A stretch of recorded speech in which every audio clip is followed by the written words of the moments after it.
우리가 평상시에 기도할 때에 습관적으로 쓰는 몇 가지 고정된 표현들이 있습니다.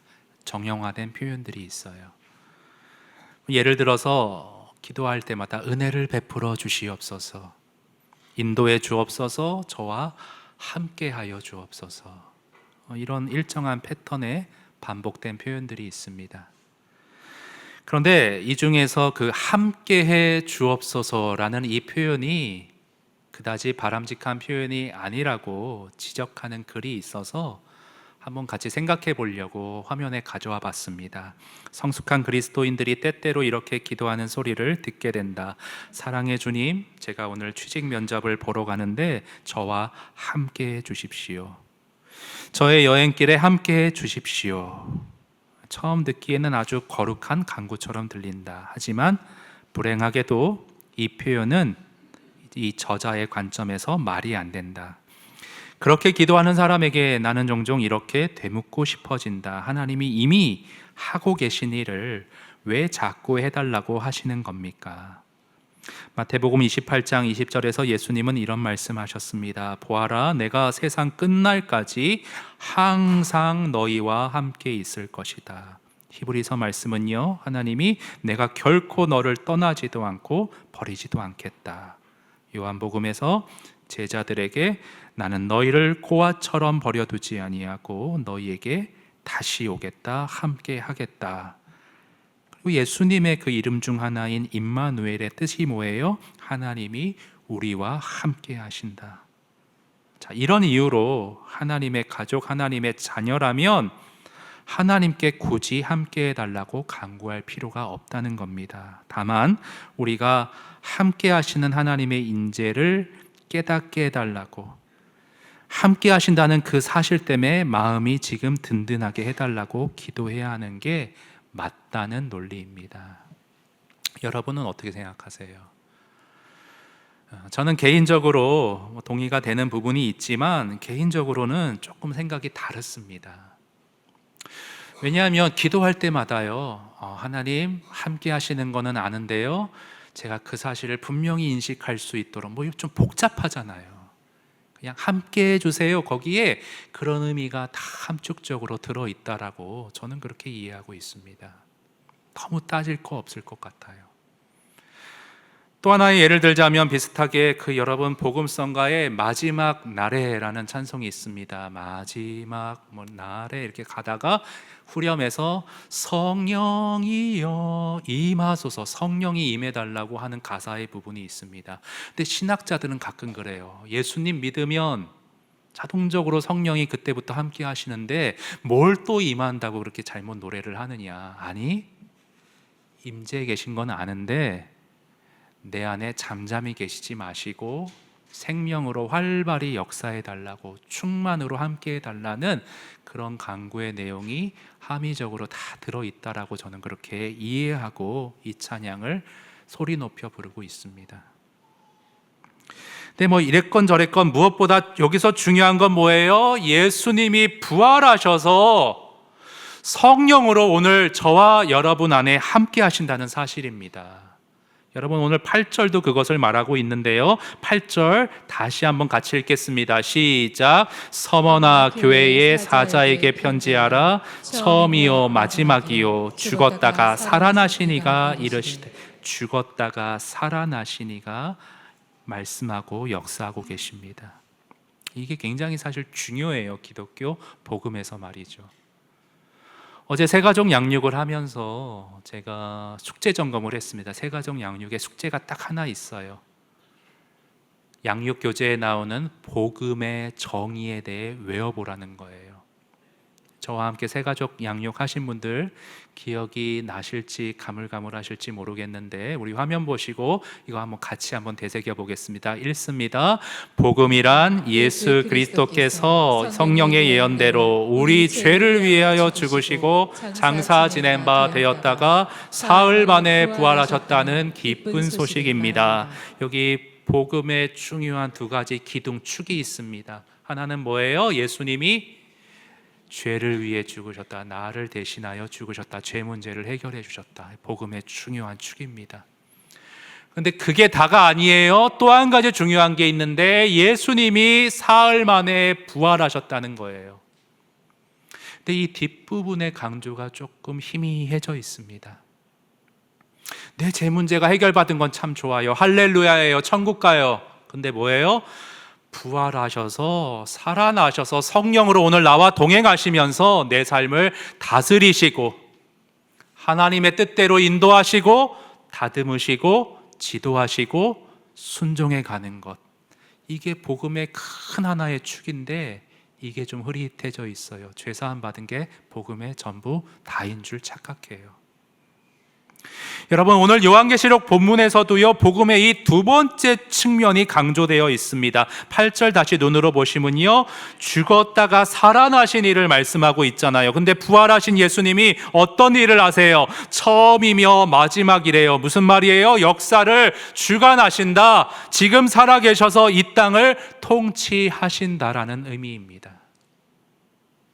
그리고 여러분 또 비슷한 맥락에서 1절로 2장 1절로 쭉 올라가 보세요. 예수님이 또 어떤 일을 살아서 어떤 일을 하시는가? 여러분 거기 7별이 나오죠. 2장 1절에 7별을 붙잡고 계세요. 7별은 뭐예요? 뭘 상징해요? 교회의 지도자들, 교회의 목회자를 7별로 상징한다. 1장 20절에 나와 있습니다. 7교회 사자죠. 그럼 7촛대, 금촛대는 뭘 상징해요? 교회를 상징합니다. 그렇죠? 7촛대, 세상의 빛이 되어야 되는 교회를 상징해요. 자신감 있게 말씀하세요. 괜찮습니다. 네, 막 뭐라 그러는 성품 아니잖아요. 말씀해 주세요. 근데 그 7촛대 그 교회 사이로, 대표적인 교회죠. 교회들 사이로 예수님이 거니신대요. 거니신다라는 은유적 표현이 담고 있는 함의적인 의미가 있습니다.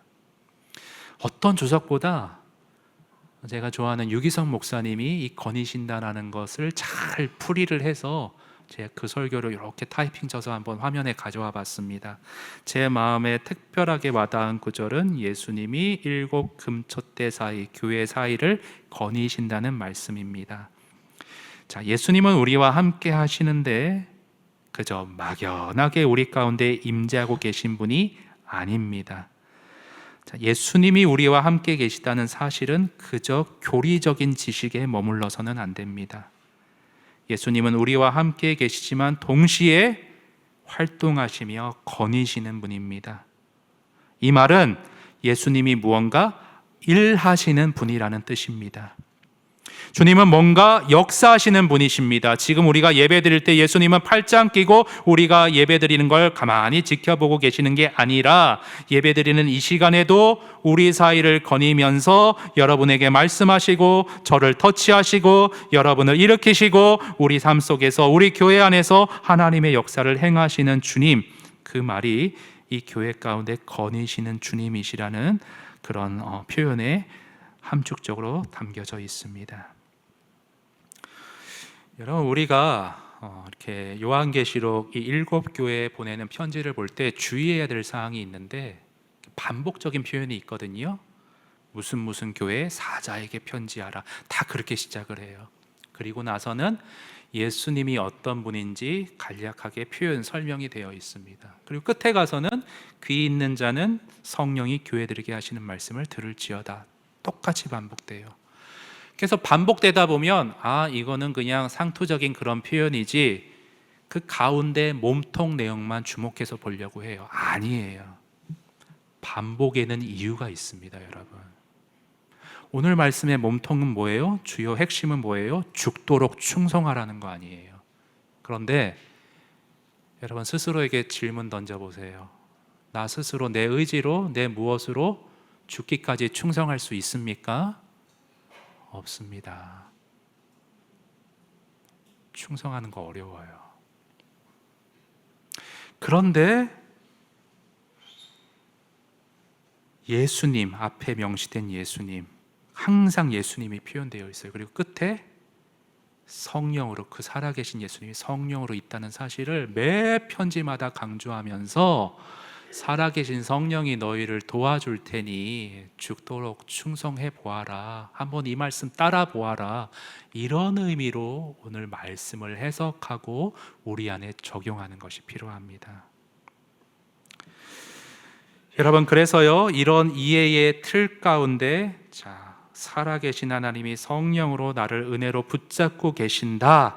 그런 큰 틀 가운데 본론의 내용 우리 9절부터 차근차근 살펴보겠습니다. 서머나 교회가 나오는데요, 서머나 교회가 지금 환난과 궁핍 가운데 있었대요. 그런데 조금 이상한 문장이 환난과 궁핍을 아는데, 환난과 궁핍을 겪고 있는데 실제로는 네가 부요한 자래요. 말은 참 멋있는데 지금 경제적인 상황이 바닥이고 외부로부터 가해져 오는 핍박이 끔찍한데 어떻게 내가 부요하고 넉넉한 자라 웰빙한다, 어떻게 말을 할 수가 있습니까? 근데 아까 제가 강조드린 앞뒤 문장의 틀 속에서 이것을 한번 이해해 보세요.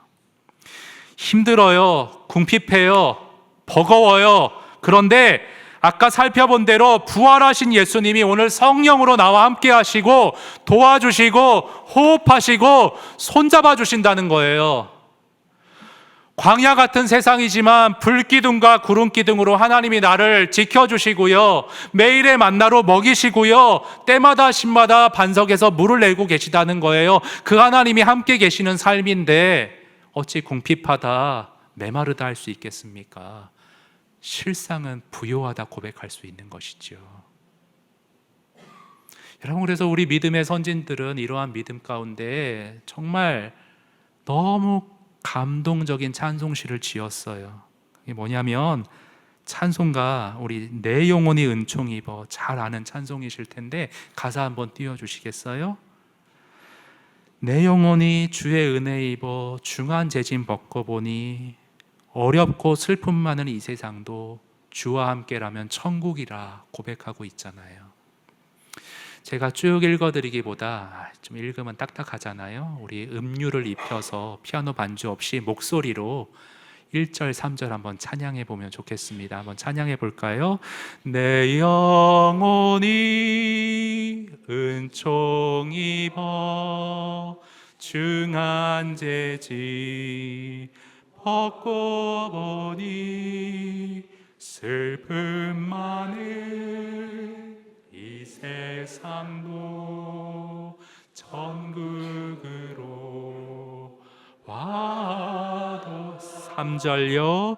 높은 산이 거친 들이 조막이나 군거리 내 주 예수 모신 곳이 내 주 예수 모신 곳 그 어디나 그 어디나 하늘나 할렐루야 할렐루야 찬양하세 내 모든 죄 사함받고 주 예수와 동행하니 그 어디나 하늘나라. 철저히 영적인 관점이죠. 아무리 힘들어도 살아계신 하나님이 나와 성령으로 함께 하시고 내 영혼을 보장해 주고 계시기에 잠깐의 이 땅에서의 어려움이 나를 누르지 못한다라는 고백입니다. 그런데 또 현실을 무시하면 안 돼요. 너무 이렇게 영적으로만 치닫으면 말씀이 현실성을 상실합니다. 그래서 이 당시에 서머나 교회의 현실을 우리 조금 자세히 살펴보기 원합니다. 대체 서머나 교회는 어떤 환난과 궁핍을 겪었는가? 여러분, 서머나 지역은요, 오래전부터 로마 정부에 적극적으로 참여하고 헌신하는, 특히 황제 숭배에 매우 열심이었던 지역이었습니다. 로마 정부가 볼 때 너무 이쁜 거예요. 야, 이 도시는 지원을 많이 해줘라. 경제적, 물질적 후원을 지원을 아끼지 않았습니다. 분위기 너무 좋잖아요. 근데 이렇게 잘 오고 가고 있는데 그리스도인이라는 사람들이 서머나 지역에서 황제 숭배를 거부하네. 주변 사람들이 불안한 거예요. 얘들 때문에 정말 몇 마리가 물을 흐린다고 정부로부터 지원받고 물질적인 풍요를 누리는 우리의 삶이 각박해지는 거 아닌가. 굉장히 불안초조했습니다. 그래서 그리스도인들을 마구 핍박하고 미워했습니다. 왕따시켰어요. 여러분, 서머나 지역은요 상업도시이고 항구도시였어요. 사람들이 많이 오고 갔습니다. 그래서 주로 서머나 지역 사람들은 그 오고 가는 인원들의 장사하는, 그들을 대상으로 장사하는 사람들이 많았어요. 그런데 그리스도인들은 지역에서 밉보이고 있기 때문에 상인 조합에 가입을 안 시켜주는 거예요. 장사를 못하게 하는 거예요. 궁핍했겠죠. 돈벌이가 없는데. 그래서 여러분, 성경에서 그 궁핍이라는 단어가 우리 성경에는 똑같이 번역되어 있는데 헬라어로 두 가지가 있습니다. 첫 번째는 먹고 살만한데 남을 돌아볼 여유는 없는 그런 상황. 또 하나는 매 끼니를 걱정해야 하는 정말 처참한 가난. 오늘 9절에서의 궁핍은 후자예요. 매 끼니를 걱정해야 돼요. 애들이 울고 있는데 당장 내일이 막막한 현실인 겁니다.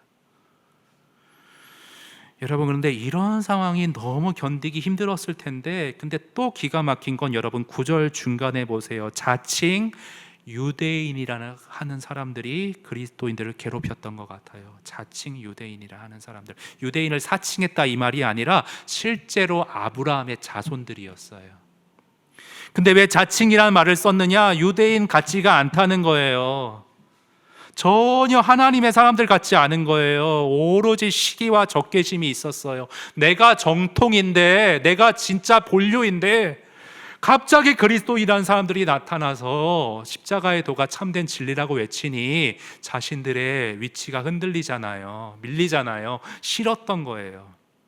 그래서 로마 사회에서 위태하게 살아가는 그리스도인들이 더 낙인 찍히도록, 더 밉보이도록 뒤에서 사주하고 선동하고 더 사람들에게 미움받도록 이간질시켰던 역할을 자칭 유대인이라 하는 불경건한 자들이 자행했던 것 같습니다. 이간질하는, 마치 사탄과 같은 역할을 했다. 그래서 9절 하반절에 보면 실상은 그들은 유대인이 아니요 마치 사단의 회당 모임 같았다. 그렇게 아주 독하게 비판을 하고 있습니다. 그리스도인들이 부도덕한 짓을 한다, 반역자다, 사회의 위험 요소다, 막 이렇게 선동을 하고 다녔던 것 같습니다. 그래서 이들이 하는 짓은 마치 사탄의 이간질과 같았다, 그렇게 말을 하고 있는데, 여러분 10절에도 보세요. 10절에 거기 중간에 보시면 볼지어다 보이시죠? 볼지어다 무엇이 마귀가 장차 너희 가운데 몇 사람을 오게 던져 시험을 받게 하리라. 사도 요한은 철저하게 영적인 실체를 바라봤던 것 같아요. 여러분, 이게 우리 신앙생활이 되게 중요합니다. 여러분, 살아가시다 보면, 신앙생활 하다 보면 무언가 이해 못할 일들, 사람으로 인해 상처받고 사람이 질리는 경우들이 생길 수 있어요. 그런데 너무 그 사람에게 골몰하고 그 사람의 하는 행동에 몰두하게 되잖아요. 우리는 영혼을 살피고 빛과 소금으로 섬기고 구원해야 될 사람들인데 사람 자체가 싫어지는 함정에 빠지게 됩니다. 그래서 사람의, 여기 보면 자칭 유대인이라 하는 사람들을 봐라 그러지 않고, 로마 병정들을 봐라 그러지 않고, 볼지어다, 누구를 봐라? 마귀를 봐라. 그 뒤에 있는 사탄을 봐라. 영적인 전쟁의 이 현장을 꿰뚫어 봐라. 그렇게 사도 요한이 교회들에게 지침을 주고 있는 것입니다. 여러분, 비록 오늘날에는 정부에서 우리 교회를 탄압하거나 하지 않습니다. 종교의 자유가 보장되어 있어요. 그래서 어떤 사람은 이 요한계시록의 말씀을 묵상하고 적용할 때, 야, 이거는 그 당시는 이렇게 정부로부터 핍박받고 환란을 겪었는데 오늘 나의 상황하고는 좀 거리감이 있는 것 같다. 이 말씀은 나랑은 상관없는 말씀이다. 이렇게 넘기기가 쉬운데 그렇지 않습니다. 왜요?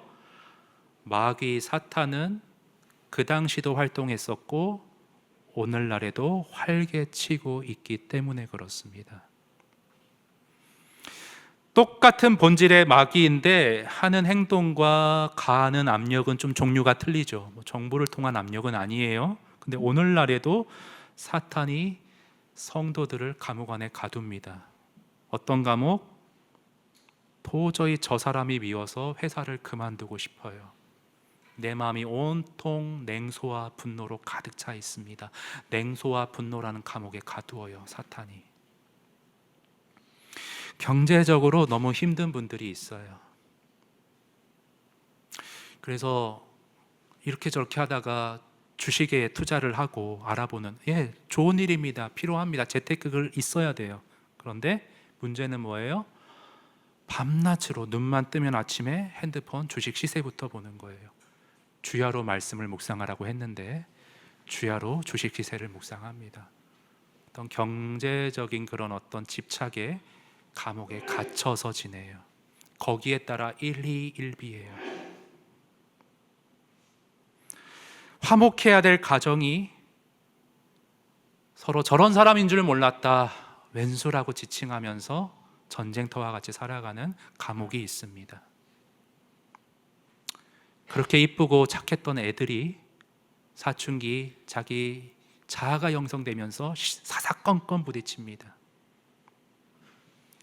다 좋은데 부부 사이도 너무 좋고 한데 병으로 시름시름 앓는 분들이 있습니다. 지난주 저는 너무 힘든 시간을 보냈는데, 제가 부산에서 목회했을 때, 사역했을 때 부목사로 부산 지역에서 가장 유명한 심장의과 병원 의사 선생님이 계셨어요. 하루에 500명을 진료하셨어요. 그리고 그렇게 몸을 던져 충성하면서 사람들을 전도해서 교회에 200명이 넘게 전도를 하셨습니다. 근데 그분이 너무 무리를 했는지 너무 이른 나이에 소천하시고 말았어요. 제 마음이 너무 아팠어요. 이 세상은 저런 사람들이 복받고 공평하고 뭔가 꽃밭이 펼쳐지고 하기보다는 사탄이 방해하고 억압하고 아프게 하는 세상이구나. 근데 여러분, 오늘 예수님이 그런 그 당시 성도들도 오늘 우리도 이러한 세상을 살고 있는데 한 가지 희망적인 말씀을 하는 건 뭐냐면 10절 중간에 보세요. 여러분, 옥에 던져 시험을 받게 할 텐데 며칠 동안 받게 한대요? 10일 동안. 10일 동안, 7일이 아니라 10일 동안 받게 한대요. 여러분, 이 당시 성도들이 옥에 끌려가서 딱 10일 동안 갇히고 풀려났을까요? 어떻게 생각하세요? 이 땅에서 우리가 고난받을 때 딱 10일 동안만 고난받고 좋은 세상, 좋은 환경이 펼쳐질까요? 어떻게 생각하십니까? 아까 그 소천하신 의사 선생님은 그럼 어떻게 된 거예요? 여러분, 성경에서 특히 요한계시록에서 숫자를 우리가 어떻게 이해해야 하느냐, 여러분 한번 화면 보시겠습니다. 고대 세계에서 숫자는 문자적으로 뿐만 아니라 종종 상징적으로 사용되었다. 특히 요한계시록처럼 묵시 문학 형태로 쓰인 책에는 특히나 더 각 숫자들이 실제 숫자보다 더 깊고 많은 의미를 전달하기 위해 상징적으로 자주 사용되었다. 예를 들어서 그 앞에서 7별 7교회, 7은 완전함, 충만함, 온전함, 그리고 거룩함을 상징한다는 거예요. 그러면 10일은 뭐를 상징할까? 10일은 주석을 보겠습니다. 10일은 제한된 기간을 가리킨다. 이 세상에서 받는 고난은 언제나 최종적으로 받게 될 영원한 상에 비하면 잠깐일 뿐이다. 영원의 관점에서 아까 소천하신 사랑하는 우리 집사님도 계셨지만 지금 영원한 복락 가운데 상을 누리고 계시겠죠. 그 관점에서 보면 이 땅에서의 고난, 환난은 잠시 잠깐이다, 가벼운 것이다, 별것 아닌 것이다, 이렇게 우리에게 위로를 주고 계십니다. 여러분, 이 주석학자의 논리가 아니에요. 성경에 그것이 나와 있어요. 우리 베드로전서 1장 말씀 한번 같이 읽어보겠습니다. 시작. 그러므로 너희가 이제 여러 가지 시험으로 말미암아 잠깐 근심하게 되지 않을 수 없으나 오히려 크게 기뻐하는도다. 하나 더 볼까요? 베드로전서 5장 역시 같이 읽습니다. 시작. 모든 은혜의 하나님 곧 그리스도 예수 안에서 자기의 영원한 영광에 들어가게 하십니다. 잠깐 고난을 당한 너희를 친히 온전하게 하시며 굳건하게 하시며 강하게 하시며 털을 견고하게 하시리라. 예, 잠시 잠깐입니다. 영혼의 관점에서 봤을 때. 그래서 하나님이, 역사를 주관하시는 하나님이, 우리의 영혼을 책임지시는 하나님이 너희에게 생명을 보장하시고 너희를 안위하시고 지켜주실 테니 10절 하반절 그 맥락 가운데 죽도록 충성하라는 거예요. 죽기를 두려워하지 말라는 거예요. 하나님께 올인해 보라는 거예요. 하나님 나라의 비전을 위해 전생을 던져보라는 거예요. 반드시 보상이 주어질 것이다, 그 말씀입니다. 여러분, 세상에서는 함부로 쉽게 충성할 수 없습니다. 왜요? 충성한 만큼 나에게 보상해 주지 않는 게 세상이에요. 그럴 수도 있지만 아닐 수도 있습니다. 회사를 위해 뭔가 시간과 가족까지 희생하면서 그렇게 뛰었는데 몸이 아프니 전혀 돌아봐 주지 않고 바로 잘라버리는. 그래서 정말 냉소적으로 어떤 회사원 중에 조직에 100% 충성하지 마라, 이렇게 쓴 글이 있어서 한번 가져와 봤습니다. 보잘것없는 나를 좋아해 주던 퇴직하신 선배님이 직원 문상 술자리에서 해준 조언이 조직에 100% 충성하지 마라, 반드시 후회한다라는 것이었다. 그분은 이미 퇴사를 해서 후회되었던 부분을 진솔하게 말해 주었다. 그 말씀을 명심했기에 동기들은 승진을 위해 회사에 올인하고 있을 때 나는 오래전부터 대학과 대학원 석사 졸업을 하였고 자격증도 동기들보다 많이 취득했다. 뿐만 아니라 마라톤과 함께하며 정신적 육체적 건강을 챙기며 미래를 위한 준비에 원동력을 갖추었다. 직장 생활은 회사에서 나가라고 할 정도만 아니게 일하고 자이든 타이든 회사를 떠날 때는 웃음 짓고 나오는 사람이 되어라고 말해주고 싶다. 100% 동의하지 않고요. 우리 그리스도인들은 회사 오너에게 충성하는 게 아니라 죽게 하듯 요셉과 같이 주어진 자리에서 최선을 다하는 사람들이죠. 하나님이 보상해 주시죠. 근데 어쨌건 제가 말씀드리고자 하는 것은 세상의 어떤 조직과 사람과 가치에는 충성하기가 망설여진다는 거예요. 반면에 대비해서 강조드립니다. 반면에 하나님과 그의 나라의 비전은 우리의 전 생애를 걸만한 충성할 가치가 있습니다. 여러분, 우리 10절 뒷부분 내가 죽도록 충성하라, 거기부터 11절까지 우리 한번 같이 읽어보겠습니다. 시작. 네가 죽도록 충성하라, 그리하면 내가 생명의 관을 너에게 주리라. 귀 있는 자는 성령이 교회들에게 하시는 말씀을 들을지어다. 이기는 자는 둘째 사망의 해를 받지 아니하리라. 둘째 사망, 단순한 육체적 죽음이 첫 번째 사망이고요. 성경에서 두 번째 사망은 뭐예요? 영원한 지옥 형벌을 의미합니다. 하나님께 모든 걸 걸어 충성하는 자들에게는 형벌 대신 생명과 복락을 보장해 주시겠다는 거예요. 그래서 우리 일제의 어떤 그런 어려운 시절 6.25를 겪으면서도 신앙을 지켰던 우리 박윤선 목사님이라는 분이 계십니다. 이분이 정말 실감나게 자신의 체험을 기초로 요한계시록 설교를 이렇게 하신 게 책으로 있는데요. 제가 그 부분 좀 읽어드릴게요. 예수님은 죽도록 충성하라는 말씀을 주실 때 생명 공급의 보장을 미리 말씀하셨습니다. 나는 알파와 오메가요, 역사의 처음과 마지막이라. 내가 다 주관하고 있으니까, 내가 죽었다가 다시 살아났으니 너희들이 나를 위해 고생당하고 죽을지라도 내가 생명의 보장을 꼭 붙잡아 줄 테니 염려하지 말라라는 의미에서 그런 맥락에서 죽도록 충성하라는 말씀이 따라온다는 것이죠. 여러분, 앞에도 말씀드렸지만 사람들은 오늘날 기독교 신앙 갖고 있는다고 실제 감옥에 갇히는 일은 없지만 스스로가 만든 감옥에 갇혀 지내는 경우들이 종종 있다는 말씀드렸습니다. 여러분, 그림을 하나 보실까요? 우리 그림 한번 띄워주시면, 책에 있는 거 제가 캡처해서 갖고 왔는데, 인생에는 고통이 있습니다. 뛰어넘어야 할 고난의 벽이 있어요. 근데 사람들은 고통당하는 거 싫죠. 어려움에 부딪히는 거 꺼려져요. 그래서 자꾸 부딪히기보다는 안주하려고, 안전지대로 되돌아오려고 그런다는 경향이 있어요. 이 고통을 뛰어넘으면 또 다른 세계, 새로운 발전이 있는데 거르지 못하고 자꾸 자기 안에서 맴돈다는 거예요. 그러면서 예를 들어드리는 게 이런 게 있었습니다. 수줍음이 많은 사람이 있는데 사람 만나는 것을 자꾸 피하는 거예요. 그래서 사람들과 어울리면서 얻는 교제의 유익을 놓치고 외롭게 사는 사람들이 있습니다. 수줍음의 고통의 어려움의 벽을 뛰어넘지 못해요. 창의성이 굉장히 뛰어납니다. 근데 다른 사람들로부터 받는 비판, 피드백을 못 찾는 사람들이 있어요. 견디지 못하는 사람들이 있어요. 그래서 자신의 아이디어를 시장에 내어놓기를 꺼려하고 자꾸 고립되는 사람이 있습니다.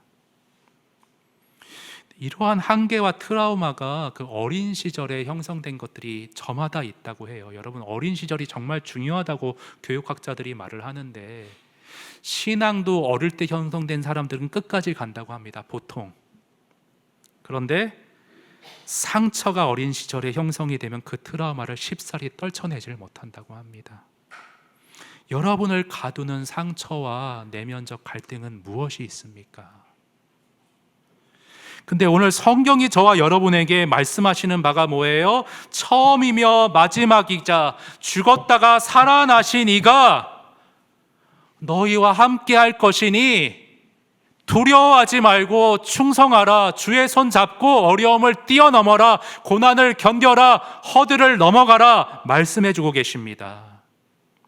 사랑하는 여러분, 저는 오늘 설교의 서두에서 부활하셔서 우리 가운데 함께 거니시는 예수님에 대해 말씀을 드렸습니다. 여러분, 이 거닐다는 표현이 산책을 연상케 해요. 집 주변을 어슬렁 거닐다. 나를 가두는 어떤 두려움과 트라우마와 갈등의 무엇이 감옥과 같이 느껴지는 이 세상인데, 한 가지 복음이 뭐예요? 홀로 내버려 두지 않고 살아서 성령으로 함께 하시는 예수님이 내 손 잡고 같이 거니신다, 걸어주신다는 겁니다. 그래서 팀 켈러 목사님은 이러한 이미지를 따서 이런 진술을 했습니다. 하나님과 함께 걸으며 고난을 통과하라. 여기서 걷기는 드라마틱하지 않고 리드미컬한 과정이다. 오랫도록 한결같은 방식을 유지할 수 있는 꾸준하고 반복적인 동작이다. 다시 말해, 하나님과 더불어 고난을 걸어 지나간다는 것은 눈앞의 문제와 괴로움 등이 즉시 사라지는 것을 의미하지 않는다. 걷기는 그런 것이 아니다. 꾸준한 것이다. 걷기는 날마다 기도하는 일이며 날마다 성경 말씀을 읽는 일이다. 날마다 순종하고 믿음의 사람들과 함께하며 예배에 참석하고 헌신하고 온전히 봉사에 참여하는 일이다. 이는 아주 리드미컬해서 오늘도 내일도 모레도 그 이후에도 계속 이어진다. 그런데 주님과 날마다 그렇게 꾸준히 걷다 보면 새로운 깨달음이 어둠 속으로 문득 한 줄기 빛이 스며들듯 다가오는 날이 있다. 아, 하나님 이래서 이러셨구나. 모든 지각에 뛰어난 하나님의 평강을 받아 누릴 때가 있다. 왜 이런 상처를 안고 살아가게 하셨을까? 왜 이런 환경에 두셨을까? 왜 이런 궁핍함을 겪게 하셨을까? 아, 몰랐는데 한 발 한 발 예수님과 함께 거닐고 걸어가다 보니 어느 날 깨닫게 되어지는 겁니다. 이런 일이 없었으면 나는 평생 하나님 의지하지 않고 하나님과 상관없이 하나님 없이도 좋은 인생하며 살아갔겠구나. 아, 이 트라우마가 왜 있을까? 나와 같이 어려움을 겪는 사람을 도와주라고 하나님이 이 과정 겪게 하셨구나. 꾸준히 걷다 보면 당장은 이해가 안 되는데 성령이 평안 가운데 깨닫게 해주시는 날이 찾아온다는 겁니다. 저는요, 개인적으로 걷기나 산책을 굉장히 좋아합니다.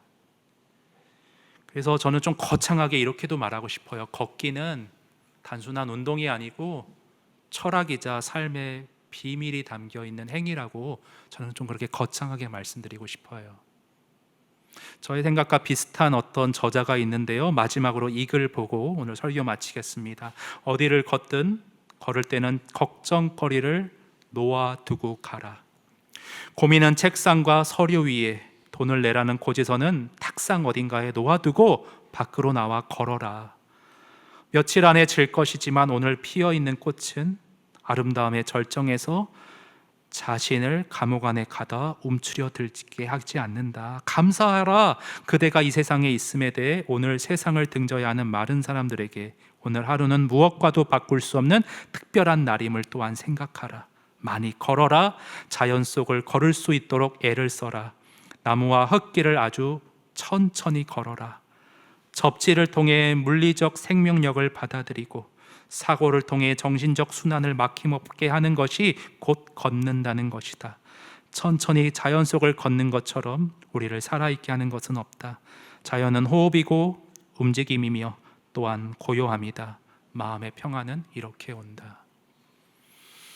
예수 모르는 사람들도 꾸준하게 하루하루를 힘겨운 인생길을 나름의 철학을 가지고 걸어가고 있습니다. 포레스트 검프라는 올해 흘러간 영화가 있죠. 인상적인 장면, 검프가 너무 상실감이 컸을 때, 이해할 수 없는 상황이 되었을 때 그냥 뜁니다.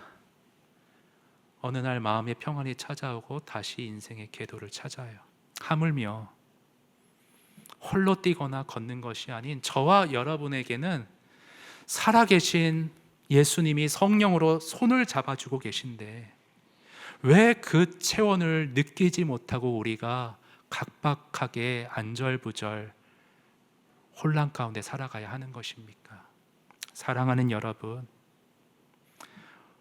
인생에 믿는 자들이라 할지라도 환난이 있습니다. 어려움이 있습니다.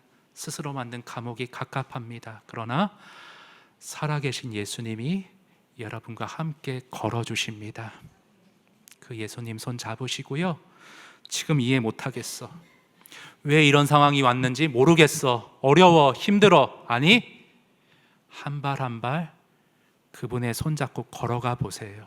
언젠가 성령이 지금 있는 궁핍의 의미를 깨닫게 해주실 것이고 이게 나에게 꼭 필요했기 때문이라고 알려주실 것이며 역사의 주관자이신 그분이 손잡고 걸어가는 그 여정 끝에 생명과 승리를 나에게 보장하시며 허락해 주실 것을 믿으시기를 바랍니다. 그래서 오늘 하루를 기쁘게 소망 가운데 성령의 손잡고 걸어가시는 그런 복된 신앙생활 되실 수 있기를 주님의 이름으로 축원드립니다. 우리 오늘 찬송 한 개 보겠습니다. 여러분, 찬송의 가사를 좀 보시면요, 고단한 인생길 힘겹습니다. 그러나 살아계신 예수님이 내 형편 다 아십니다. 여러분, 역사의 주관자십니다. 지나간 아픔도 앞으로 마주할 세상도 주님이 다 깨고 계십니다. 믿음의 눈들어 그 주님 보시고 현재의 10일 같은 찰나의 고난들 지나간다는 어떤 그런 믿음 가운데 오늘 하루를 의미 있게 살아가자라는 이 찬양, 우리 함께 믿음으로 나의 고백으로 주님께 올려드리겠습니다. 하나님 새길 힘겨운 오늘도 예수 내 마음 아시네. 지나간 아픔도 마주할 세상도 예수 내 마음 아시네.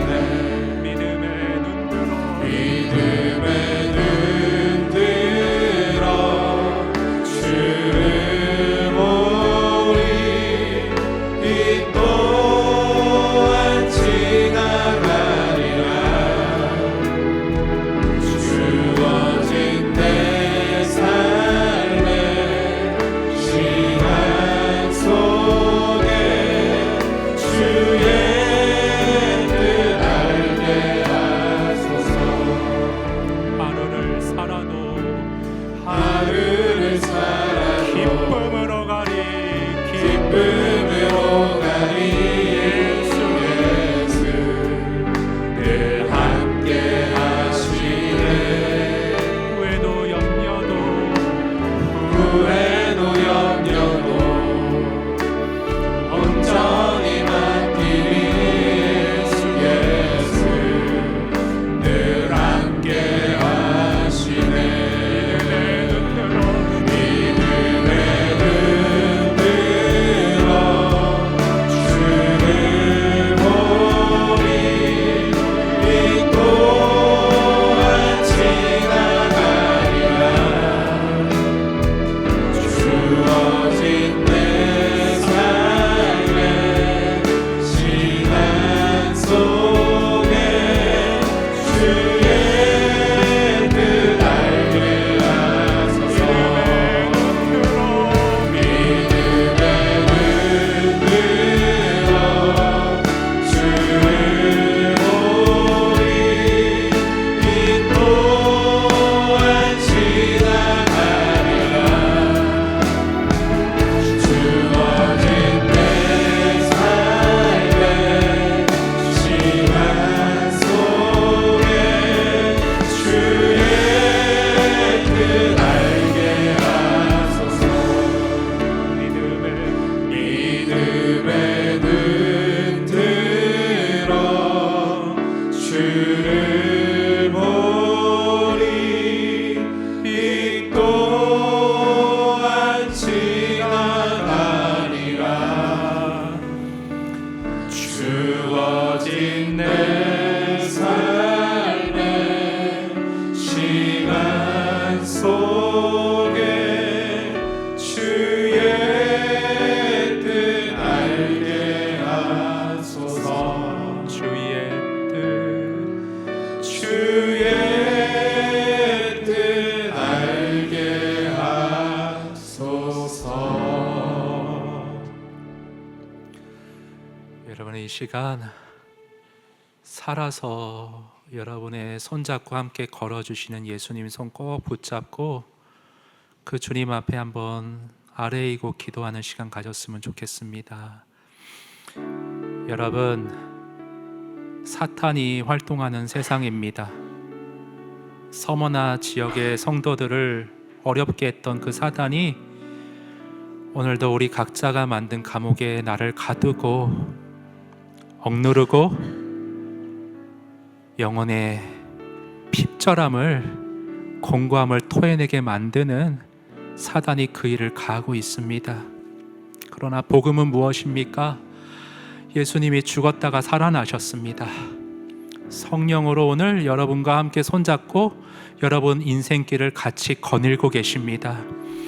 하나님, 이해되지 않는 이 상황, 도저히 납득하기 어려운 이 상황, 그러나 역사의 주관자이신 예수님 손 붙잡고 한 발 한 발 믿음으로 걸어갈 수 있기를 원합니다.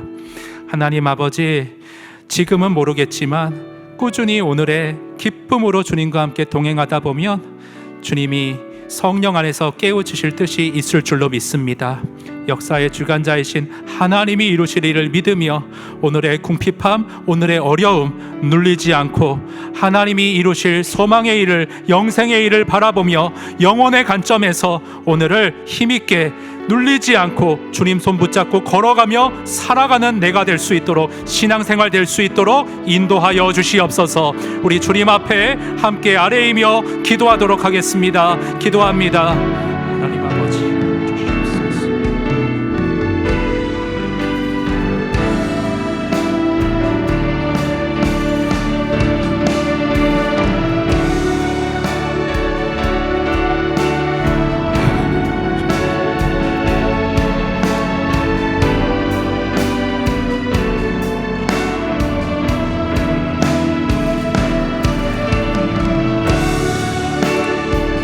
주여,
하나님 아버지, 사랑하는 성도들이 사단이 활동하는 이 세상 가운데 얼마나 핍절하게, 때로 공고하게 살아가는지 주님이 알고 계십니다.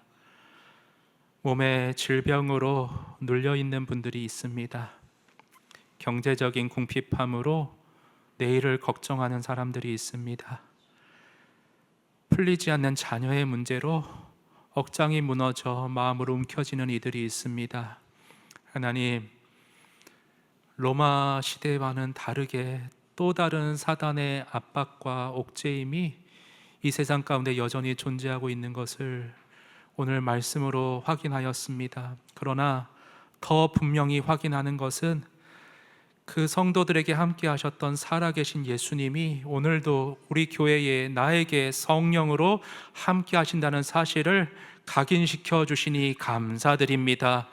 하나님, 사랑하는 성도들, 이 진리를 오늘 예배당 문을 나서면서 다시 증발해 버리거나 잊지 말도록 도와주시고, 살아계신 예수님이 실제로 우리 성도들의 마음의 손을 꼭 붙잡아 주시고 그 체온이 전해질 수 있도록 역사하여 주시어서 네가 결코 혼자가 아니다, 이 상황이 결코 너를 죽게 하지 못한다, 내가 너를 지킬 것이고 승리케 할 거다, 내 뜻을 이룰 거다라는 확신의 음성으로 힘을 얻을 수 있도록 하나님, 성령님 역사하여 주시옵소서.